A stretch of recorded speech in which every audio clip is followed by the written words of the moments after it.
How I got into the wrong career. It all started with the blinding lack of knowledge, experience, and zero wisdom. Without other reasons, except I have to choose something, and architecture sounds good. I ended up choosing the wrong major and career. Why was it the wrong major?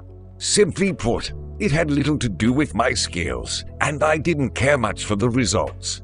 Envisioning built spaces and designing big objects meant nothing to me. Unfortunately, I had to come into contact with the field of architecture to realize that it had no connection with what I valued in life. It took me years to realize and finally decide I didn't want to spend my days looking for solutions of problems I didn't care for. Changing careers. I took the opportunity to jump off the architecture field after a contract expired and wasn't renewed. I came to terms with the fact that I chose the wrong career. I spent over a decade on the wrong job. Fortunately, I grew while pursuing the wrong career path. I gained the experience and the knowledge that allowed me to develop a better sense of my preferences. Experience and growth made it clear. I knew the issues I cared about, the issues that repelled me, and the ones I was indifferent to. I became aware of the activities I was most capable of. To my surprise, reading, gathering, organizing, working, and repurposing information. Finding a new career path. I built my career change on keeping a distance from design, visuals, materials, and spatial concepts. I didn't want to think of or conceive objects.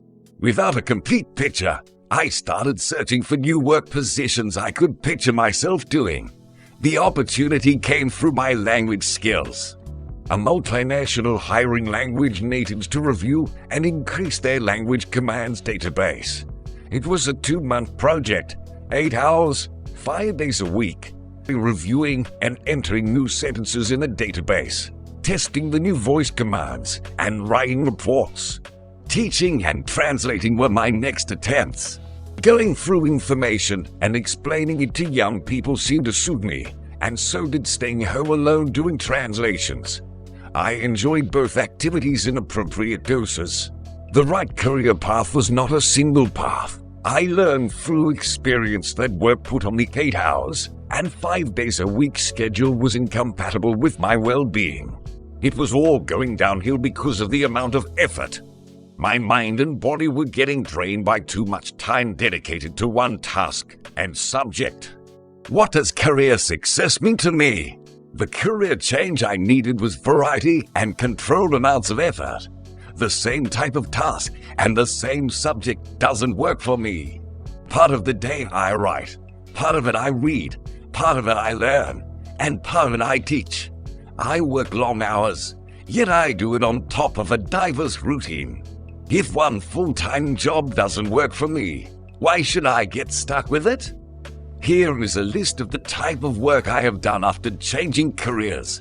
Language specialist, language proficiency evaluator, translator, teacher, international conferences booth host.